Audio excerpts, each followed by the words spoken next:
दोस्तों, मैं doctor P के गुप्ता, पेट व लीवर रोग विशेषज्ञ। आज हम बात करेंगे बवासीर, पाइल्स या हेमोरॉइड्स। इसको हम तीनों नाम से जानते हैं। साधारणतः इसको पाइल्स कहते हैं, मेडिकल टर्म में इसको हेमोरॉइड्स कहते हैं। बवासीर होती क्या है? बवासीर हमारे गुदा के रास्ते में, गुदा के जस्ट ऊपर वेन्स का गुच्छा होता है, नसों का गुच्छा हम कह सकते हैं साधारण भाषा में। और ये वेन्स नॉर्मली सभी के अंदर मौजूद होती है, मगर कुछ लोगों में किन्हीं कारणों की वजह से ये प्रोमिनेंट हो जाती है और फिर इनका गुच्छा बन जाता है। और उस गुच्छे को हम बवासीर कहते हैं, जिसके कि डिफरेंट ग्रेड्स होते हैं। ग्रेड 1 में वो गुच्छा खाली अंदर ही अंदर रहता है। ग्रेड 2 में वो गुच्छा प्रोमिनेंट हो जाता है और बड़े रूप में दिखाई पड़ता है। ग्रेड 3 में वो गुच्छा गुदा के रूप में जब हम स्ट्रेन करते हैं, जोर लगाते हैं लैट्रिन के रास्ते में, तो बाहर आ जाता है। और जब अब फिर स्वतः ही अंदर चला जाता है। और ग्रेड 4 पाइल्स उसको कहते हैं कि वो गुच्छा या बवासीर के मस्से जिनको बोलते हैं हम, वो भारी पड़े रहते हैं। उनको हमें मैनुअली हाथ से अंदर करना पड़ता है, वरना वो भारी रहते हैं। तो ये डिफरेंट ग्रेड्स हैं पाइल्स के। अब आप जानना चाहेंगे कि पाइल्स होती क्यों है। नॉर्मली पाइल्स जो है वो कब्ज वाले मरीजों को होती है।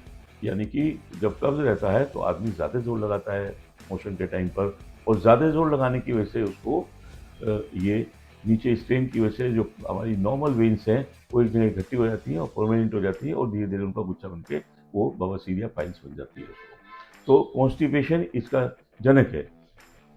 लेडीज में या फीमेल्स में प्रेगनेंसी के टाइम पर चूंकि नीचे प्रेशर ज़्यादा रहता है, इस वजह से भी पाइल्स बहुत कॉमनली प्रेगनेंसी के टाइम पर देखी गई है। तो ये तो प्रमुख कारण है हमारे पाइल्स का होने का।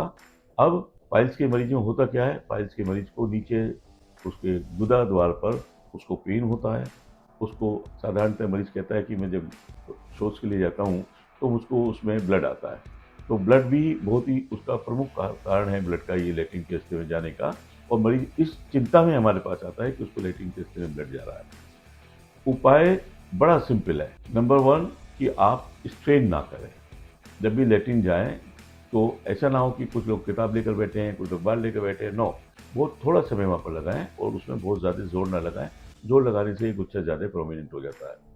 नंबर 2, कॉन्स्टिपेशन अवॉइड करें। अपनी डाइट में रफेज ज़्यादा रखें, सैलेड ज़्यादा रखें, फल ज़्यादा रखें, जिससे कि आपको रफेज ज़्यादा रहे।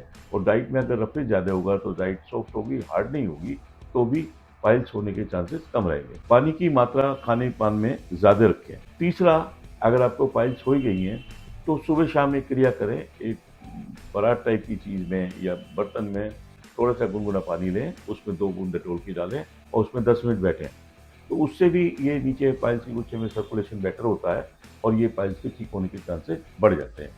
इसके अलावा अगर आपको वहाँ पर दर्द ज़्यादा है, आपको लगता है वहाँ पे स्वेलिंग है, दर्द है, तो आप बर्फ़ की 2-3 पीस लेकर उसको किसी कपड़े में लपेटकर, वहाँ पे कोल्ड फोमेंटेशन बोलते हैं, उसे करेंगे तो वहाँ की स्वेलिंग कम होगी और आपको आराम मिलेगा। इसके अलावा बाज़ार में डिफरेंट डिफरेंट पाइल्स की क्रीम मौजूद है, वो भी आप लैट्रिन जाने से पहले या बाद में इस्तेमाल करेंगे तो वहाँ पर स्वेलिंग वो कम होगी और बवासीर से आपको निजात मिलेगी। तो कोशिश ये करनी चाहिए कि हमें बवासीर ना ही हो। और ना ही होने के लिए हमें क्या करना है?